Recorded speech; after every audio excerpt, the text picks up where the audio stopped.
What it do, YouTube? It's your boy Mike from NYC, and we back with the reaction. Today we are watching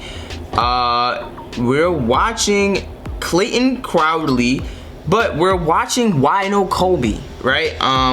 So he made if those of you don't know about the making the cases, he has making the cases for 8 people that he feels like can qualify for greatest of all time, and he doesn't include Kobe.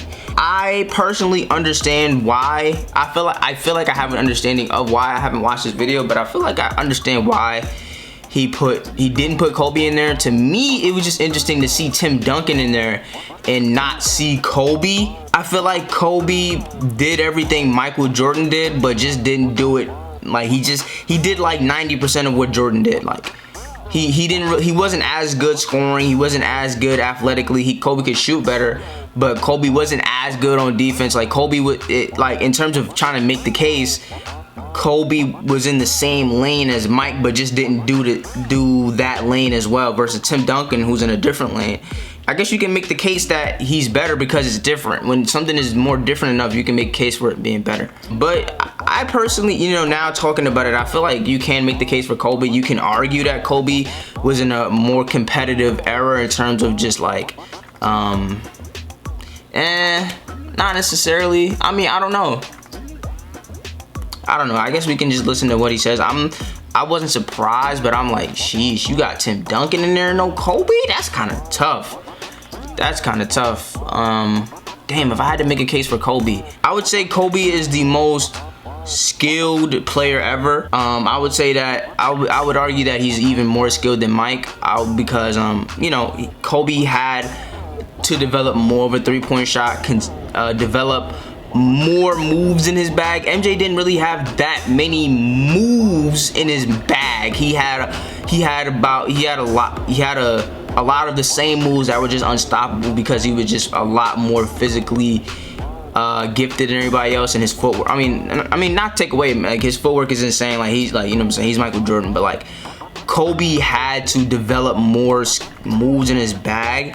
So I would say that would be my reasoning. You know what I'm saying? Like Kobe worked harder than Mike. You know what I'm saying? Kobe's probably he's probably the most skilled player ever, and he probably is the hardest working player ever. And honestly, in terms of impact, you know what I mean? I think Kobe might have, and just like when people think about Michael Jordan, it's more about like he's so great. Like he's just so superior in terms of he's a lot more superior than everybody else. But when you think about Kobe, like it's more inspirational.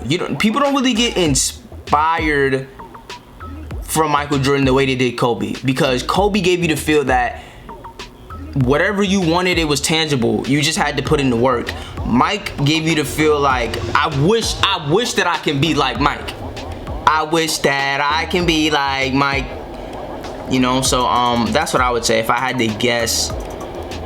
If I had to make a case for Kobe, I think there's definitely a case for Kobe, you know what I'm saying, in terms of impact on the game.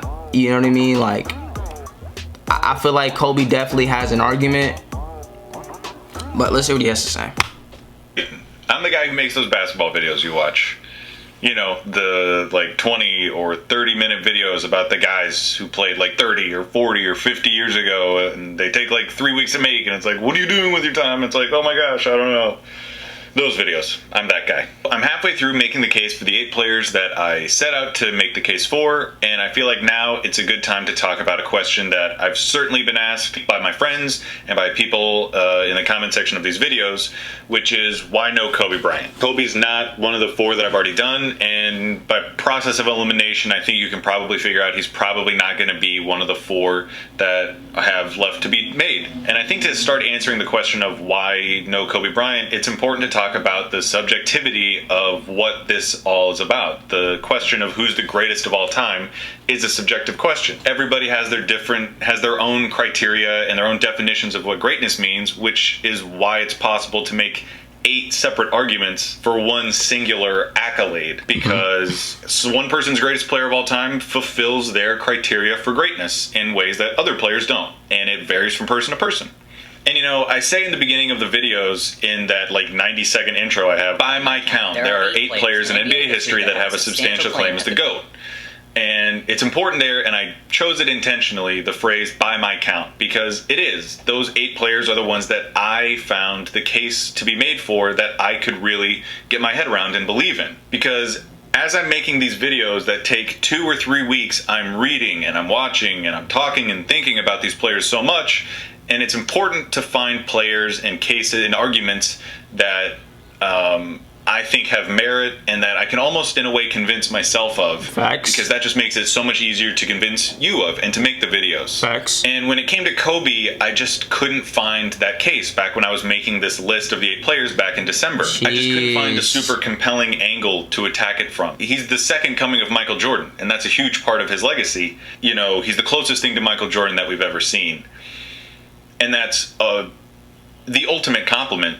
But it still feels like it's putting Kobe as the 1B to Michael's 1A. I won! It's just something I couldn't find a real good workaround for that I could feel comfortable making the argument for, that I had basically convinced a part of myself about. I don't know if that makes sense. I understand it. I don't really have anything written down. And I'm not trying to take anything away from Kobe Bryant's greatness. The guy won 5 championships. You know, he was the most recognizable face for the most recognizable basketball franchise in the world for 20 years. He's a huge part of why basketball has become such a global sport. But at the end of the day, I still couldn't find that angle that really jumped out at me that I could really get a hold of. And so that's why I didn't include him in the 8 players that I'm making the case for. So I put out the Tim Duncan video in like mid-January, and then like a week later, Kobe passed away.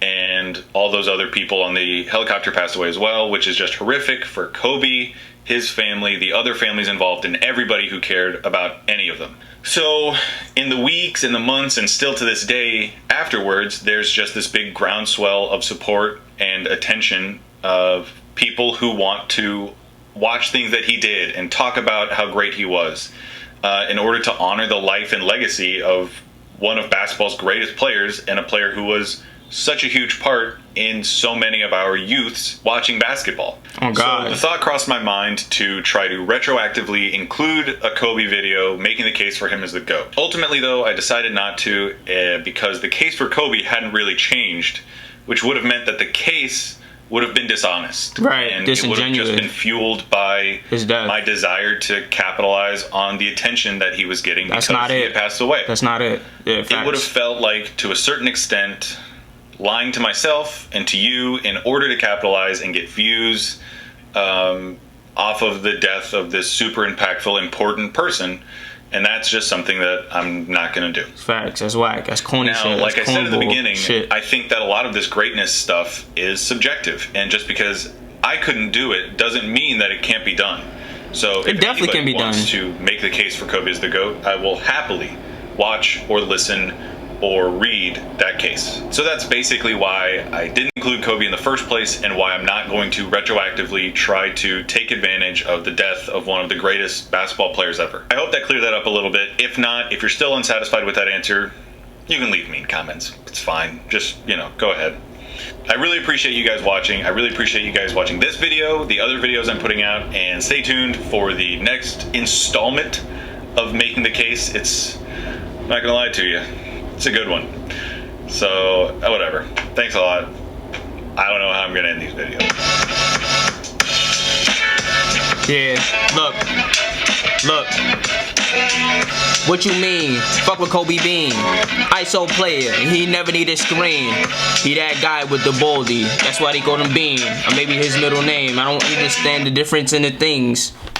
Anyway, I seem like I almost had it. But anyway, I might edit that out low key. I don't know. Yeah, but like I said, it makes sense. You know what I'm saying? There's no, like, when you look at Tim, like, if there was like a web, if there was a circle with a web, right? You have Kobe, Duncan, Kareem, Magic, Bird. You know what I'm saying? All of them have different angles, right? But it seems like MJ and Kobe had like the same like angle. So it's just like Kobe just didn't do what MJ did, or at least that's the way that I could see somebody perceiving it. That's not necessarily the way that I perceive it. Like I said, Kobe, I think in the way that he impacted people, just not even basketball, like that, just the Mamba mentality, like that whole idea, you know what I mean? I think it really embodies the greatness of Kobe and like what he's really the greatest at. You know what I mean? I think there's a part of greatness to me that can be identified as how well do you do what you do to a level that makes people want to do it.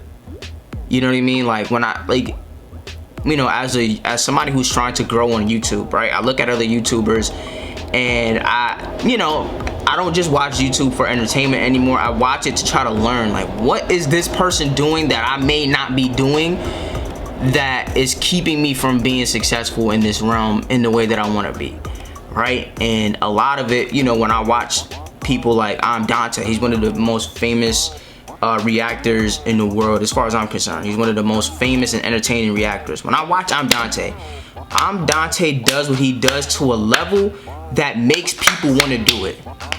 I think that's a part of, it's not necessarily a part of greatness, but it's like, it to me, it kind of is. Like, if you're great, you do what you do to a level. So yeah, somebody like Dante, the difference between him and like somebody else who's a reactor that's doing well but not as good is like, Dante does what he does to a level that makes you want to try that shit, bro.